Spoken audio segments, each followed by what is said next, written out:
छत्रपती संभाजीनगर शहरालगत असणाऱ्या Mukundwadi railway station परिसरात police आणि मनपा अतिक्रमण पथक कारवाईसाठी दाखल झाले होते।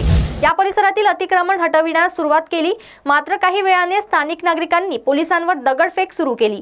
मात्र पोलिसांनी तेथील नागरिकांना समजवण्याचा व परिस्थिती शांततेत हाताळण्याचा प्रयत्न केला, मात्र नागरिकांनी कोणाचेही ऐकले नाही।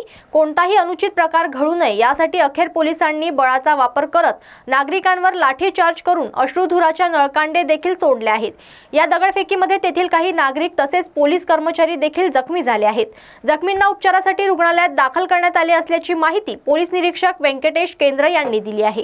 हा बंदोबस्त स्वतः एसीपी रणजित पाटील साहेब यांच्या मार्गदर्शनाखाली आदरणीय सीपी साहेबांच्या आदेशाने झोन साहेबांच्या आदेशाने बंदोबस्त चालू होता। आम्ही आल्यानंतर आम्ही त्या ठिकाणी थांबून लोकांशी चर्चा करत होतो, लोकांना समजावून सांगत होतो किंवा त्यांच्या अडचणी काय आहेत, मग ते जोशी सरांशी ते सांगत होते आणि आम्ही चर्चा चालू असताना अचानक त्यांची मागे अपेक्षा ही होती की आम्हाला लेखी काहीतरी द्या, आणि मग साहेबांनी लगेच फोन केला आणि लेखी पत्र तयार करायला सांगितलं।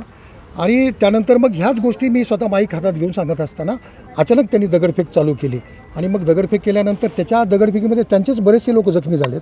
त्याच्यामध्ये आमचे 10-15 महानगरपालिका आणि पोलीस विभागाचे 10 ते 15 लोक जखमी आहेत। काही घाटीला आम्ही पाठवलेले आहेत, परंतु आम्ही खूप संयमाने ही परिस्थिती हाताळली आणि बाकी काही अनुचित प्रकार यापुढे घडू नये हा आमचा मानस होता, म्हणून आम्ही होईल तेवढं शक्यतो शांततेमध्ये करत होतो। परंतु ह्या लोकांनीच आमच्यावर दगडफेक केली, त्याच्यामुळे मग शेवटी आम्हाला थोडंसं एक सौम्य थोडासा बळाचा वापर करावा लागला।